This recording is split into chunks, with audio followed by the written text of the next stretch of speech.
நெல்லூர் அப்படின்னு ஒரு அழகிய கிராமம் இருந்துச்சு. அந்த கிராமத்துல பொன்னையன் அப்படின்னு ஒரு விவசாயி இருந்தாரு. அவரு தீவிரமான முருக பக்தர்.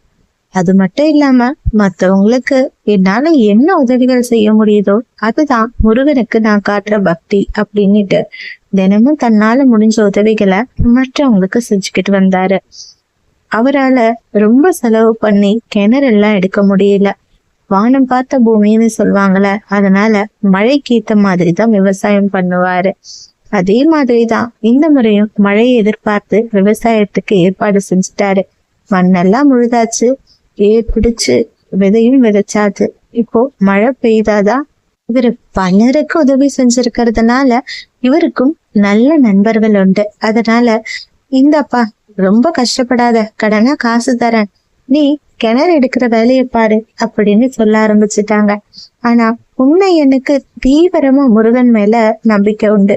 ஏன் முருகன் எந்த நிலைமையிலயும் என்னை கைவிட மாட்டாரு, கண்டிப்பா காப்பாத்துவாருன்னு சொல்லிட்டு கிணறுல நான் எடுக்க மாட்டேன்ப்பா, எப்போ மழை தரணும்னு அவனுக்கு தெரியும், அவன் பார்த்துப்பான் அப்படின்னு அவர் வேலையை மட்டும் பார்க்க ஆரம்பிச்சாரு. ஆமா, நிலத்தை உழுது அதை சீர்படுத்தி விதை விதைச்சு காத்துக்கிட்டே இருந்தாரு.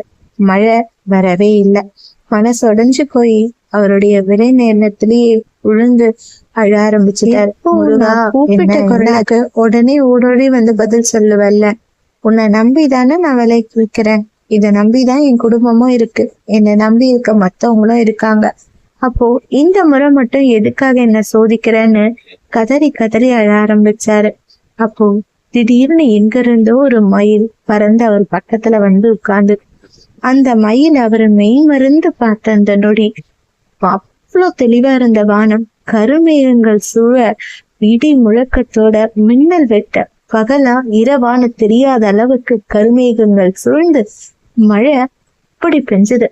யாருமே எதிர்பார்க்காத தருணத்துல முருகன் ஒளி ரூபமா அவருக்கு காட்சியும் கொடுத்தாரு.